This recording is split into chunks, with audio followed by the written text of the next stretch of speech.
Dean, coming into today, what did you sort of say to the team before play, and how pleased are you that the way it then played out today? Yeah, we actually had a conversation last night, just the players, just around, we could either go lie down and just let Aussie roll us here and create a little bit more embarrassment, or we're actually going to go out and fight out day 5, which we knew we're going to get play in, full day's play. And it's great to see how the guys responded around that. I think there's a lot of learnings out of the happenings of today.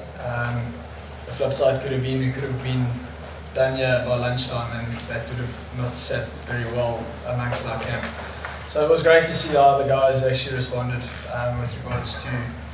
with regards to the way we actually conducted our conversation into some very good practice today. Dean, can I ask about your own personal series with Go that? Getting strangled down leg side 3 or 4 times. Is that bad luck, or is there a technical thing that you need to address? I'll accept maybe once, maybe twice, but the third time is something that highly irritates me. It's obviously something different. I mean, generally you have a way of going out, and that's what bowlers target at. But yeah, this is obviously something new, and 10 years into a Test career, it's obviously foreign territory for me. So yeah, it's something to potentially reflect on.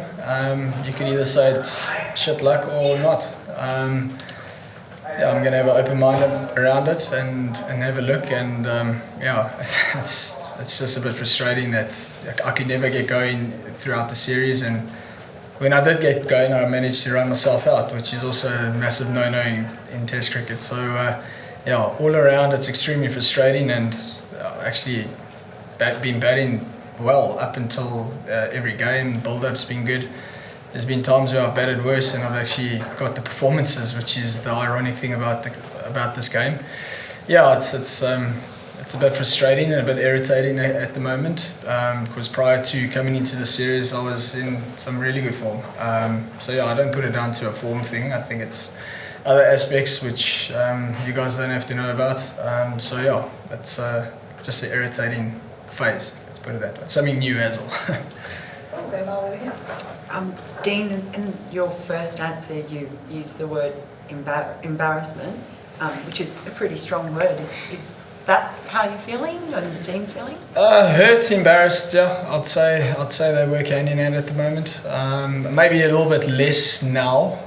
Maybe after the second game, those 2 words would have been a lot stronger. I think now after showing a hell of a lot of fight and some really positive signs in this game, it's sitting a lot better with me. Maybe I've had a week to get over the hurt and embarrassment, and maybe that's why it's a little bit easier to speak about now. I think you just have to be honest. I guess emotion is also part of our DNA. We're also human beings, and we're allowed to show that. And we're an immensely proud nation, and we play to win. And I mean, obviously, when things don't go your way, those kind of things do flow through your veins. Dean, there are some, I suppose, structural issues in the broader cricket economy that people have been talking about for the last little while. Do you think those that go beyond South Africa are things that need to be addressed in the short term so that Test cricket's healthy across the board, or is, in your eyes as South Africa's captain, think there's some things that can be done in South Africa before you're looking beyond that? Are you talking about what? You have to elaborate here. Yeah, sure. So, just the idea of, there's a few countries where there's a pretty good premium paid to play Test cricket. It's a priority for those countries, but it's not easy for all full member countries to offer those incentives for everyone to continue to play it and put the effort in. Look, our downfall is obviously our currency, and we're always going to be chasing the dollar. Unfortunately, at whatever it is to our rand, we're always going to be behind the pack with regards to that. So you can understand why players, they see their careers as a short one, and if they feel like they need to maximise it for their period, that's their decision. But I do feel that there is space for compensation around your purest format, which is this one. And if that's something that I can leave with one day when I hang up my boots, it's something that I really want to motivate Cricket South Africa to still entertain. They still need to entertain their players to play this format. It also works hand in hand with the amount of games you have to play in a year. We, at the moment, have been stripped a little bit from playing more games. And hopefully in the future, near future, there could be more fixtures added to what we currently have for the next year. So yeah, there's definitely merits behind your question, no doubt. Dean, what did you make of the 3 non-catches in this test match, and do you feel that there was any issue with the officiating, or perhaps even the way the rule reads? I think the way the umpires conducted the 3 was pretty good. I think it was brilliant. I think once you've set the ball with the first one, you can't really budge much from there. So I think the way they went about the other 2, I mean, it's very rarely that you're going to have 3 catches like that in a test. So they were really put under the pump a little bit with regards to decision making, and I think they handled it pretty well. Those things are always going to be a grey area. Some guys will say out, some guys will say not out. At the end of the day, their decision's final, and as players we respect that. I can't think of an occasion after that we still felt like we've been let down by the decision. I mean, you just have to move on. You can't let decisions like that hinder the rest of your day, because you're going to get found wanted for the rest of the day. So it's just best to park that and let the umpires who got those kind of power decisions, let them make those decisions, and us as players we have to respect it. Dean, in response to the question about your own form, you said there were some aspects now you don't want us to know about. Obviously, it's your prerogative, but are we talking sort of off-field or on-field that you're referring to? I'm still not going to answer that. So no, it's just purely cricket things, yeah. Yeah. Did you get the team you wanted in these tests? Like sometimes we sense the journey South African captains have come here and haven't got the team they wanted. Were you satisfied with it? This game definitely. Obviously, we had a curveball with Tennis de Bruin that left for the birth of his daughter. So there we had to obviously find another suitable fit. Coming to Sydney thinking that the wicket's going to be a little bit low and slower. We've got a guy in Henry Klaassen that plays spin well, plays seam very well. Generally known to bat in the middle order, but what do we have to lose? Give the guy opportunity and see what he's made of. And I don't think he embarrassed himself, especially today. But yeah, I definitely got what I was asking for when we first arrived. Yeah, looking at conditions, yes. Dean, obviously you've had a lot of frustrating Sydney tests here with weather and what else. And the first day there was a lot of times where the floodlights were on, it wasn't raining, we weren't playing. What can Test cricket do in the modern entertainment era to be more relevant to fans and broadcasters? I still think players' safety needs to be the first point on the sheet when it comes to that. There were times there where honestly we couldn't see the ball, and that's not over exaggerating. That's honestly tough when you're standing square of the wicket, our slippers, gully. If a guy slashes there and the ball hits the oak on the head, I mean, that's not going to be a great advertisement going forward. So there was a time, no doubt, especially on day one, where it was really dark. I'm pro to let's play, because Test cricket doesn't get enough coverage, and we need to obviously promote this format. But yeah, there also has to be common sense and sanity. I understand there are lights, but if you're playing in the dark and in rain, I mean, where do the players fit in? So should they use a pink ball so they can see it right? Would you play pink ball Test cricket? I think that's taking the mickey a bit if you start with a red one and you change to a pink one. I don't think that's what this format needs.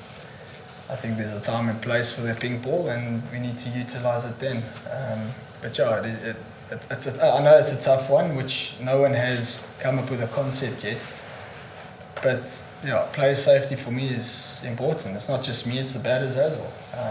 When the Aussie guys were batting, they were also struggling to see the ball. And I share that because I have to go face the new ball sometimes under lights, and it's never the easiest job. So I share their frustration and their concern as well with regards to that. But for me, it's also my players on the field that just imagine that happens.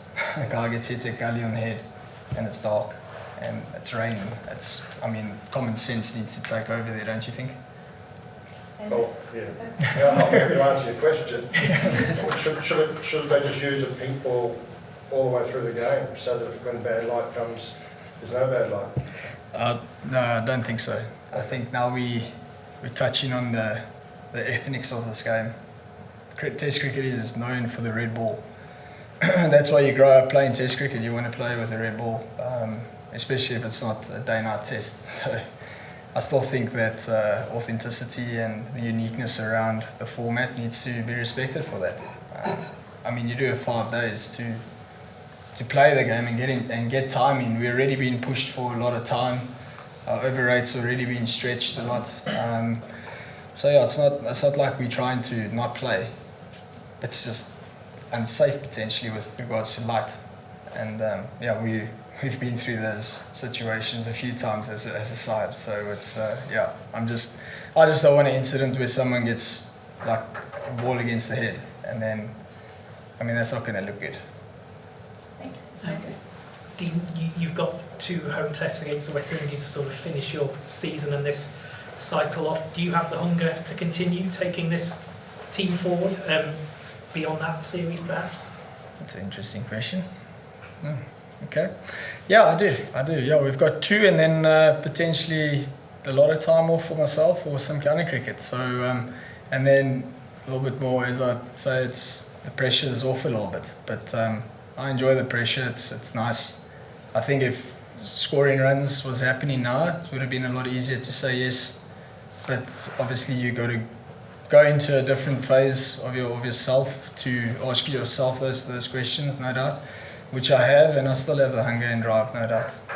Right, we'll go Milo again, and we'll look to wrap up with any last final questions. Well, if you're sort of saying that's beyond the West Indies series, before that, I think we're only 2 days away from the new T20 tournament starting in South Africa, which is such a priority. Your players are going back. That ODI series has been forfeited, jeopardising World Cup qualification as well. I know you're very careful when you talk about this kind of stuff. What will you do? When you go home, when that series is on, the players are on, do you just go off by yourself, work on things? Are you looking forward to watching it? I'm taking as much time off as I want. That's what I need at the moment. But there will be a time at the end of Jan where I'll get back playing again. Bearing in mind that there are games in February where we play 4-day cricket again.